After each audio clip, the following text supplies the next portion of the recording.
The Queen returning to Buckingham Palace for the final time with Her Majesty's coffin, currently en route from Edinburgh to London.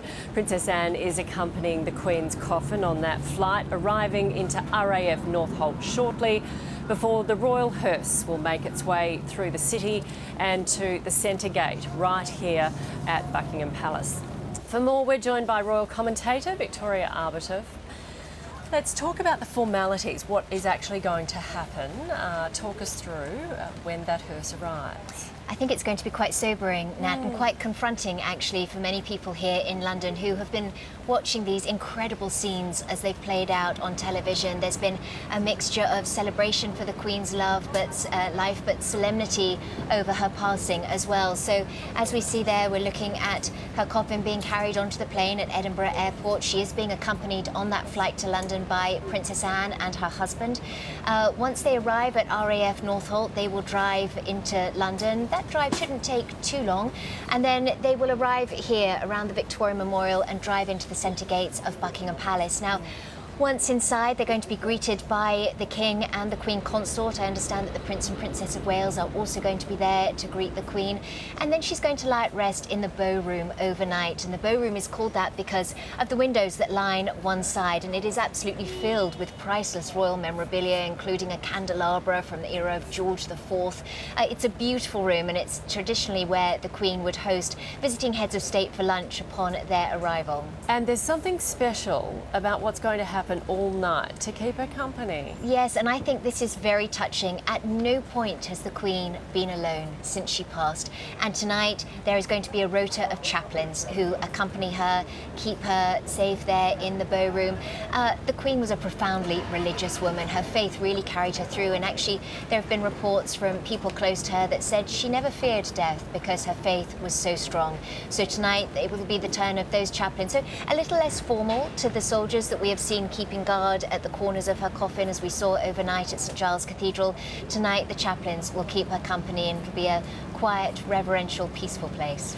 Do you think this will be the night that this family, this very public worldwide family, gets to act a little like a normal one behind those palace walls?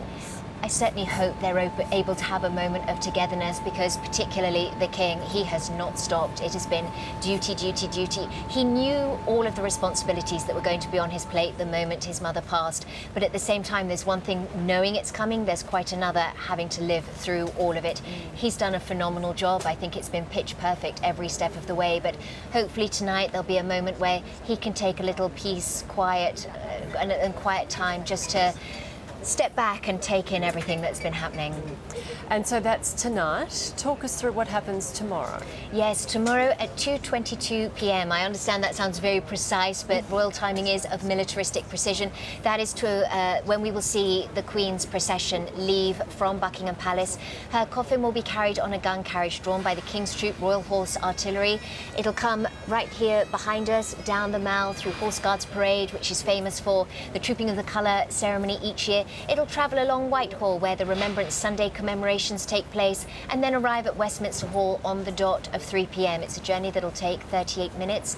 The cortege will be followed by members of the royal family. It's not been confirmed who as yet, but I would imagine we will see the King accompanied by his 3 siblings. They will walk on foot behind the funeral procession. And then once at Westminster Hall, there'll be a very short service. The Queen will be placed inside Westminster Hall, and at 5 p.m. the doors will open to the public. So at some point we'll see them walk behind the carriage. Yes, tomorrow. From the moment it leaves Buckingham Palace, there won't be any music. It is going to be very silent, very peaceful. I think it's going to be quite sobering, actually, as well. It's sort of going to be a moment where many people really are struck by the reality of everything that's transpired in the last few days. Extraordinary to think that it was a week ago today that the Queen was welcoming the new Prime Minister. Talk about a baptism by fire for that Prime Minister. But tomorrow it'll be a chance for members of the royal family to follow the Queen's coffin right here from Buckingham Palace to Westminster Hall. All the way they'll walk for that 38 minutes. Yes. That is going to be something else, isn't it? Very emotional for them. And the silence, Nat. I think all you will hear will be the clip-clop of the horses' hooves, the rattling of the gun carriage. It's going to be a very solemn procession, but one which will allow members of the public, many of whom are already camping along the Mall. There've been tents along there for the last 2 days already, but it'll give them an opportunity to pay tribute to the Queen. Many of them would like to be able to move past her coffin at Westminster Hall. It's simply not going to be possible. There's only 4 days and only so many people that can pass through. So tomorrow's procession will allow a lot of people their moment to say farewell to the Queen. Now, something we saw in Edinburgh, the Vigil of the Princes, Yes. was it? Are we going to see that here in London? Yes, as we understand it now, the final details have not been confirmed as yet, but the Vigil of the Princes will include Princess Anne.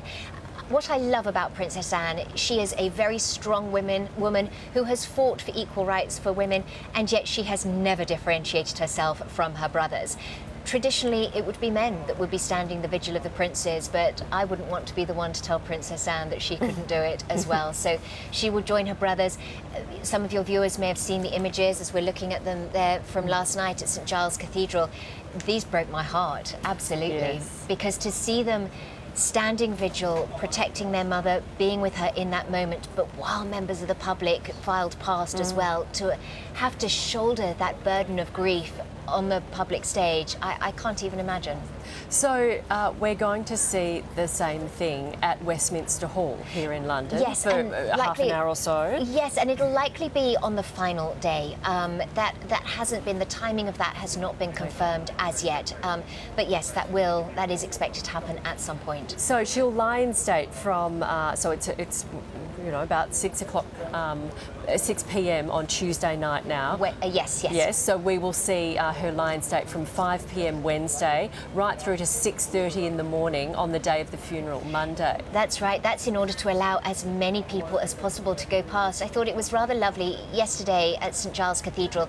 About 26,000 people ended up being able to pay their respects, but there was one man, quite an elderly man, who was spoken to in the crowd, and he said, "The Queen put in 70 years, I can put in 12 hours." And I thought that was a very touching reflection of how the public feels about the passing of their beloved monarch. Yep, there is so much love, isn't there? Thank you very much, Victoria. Thank you.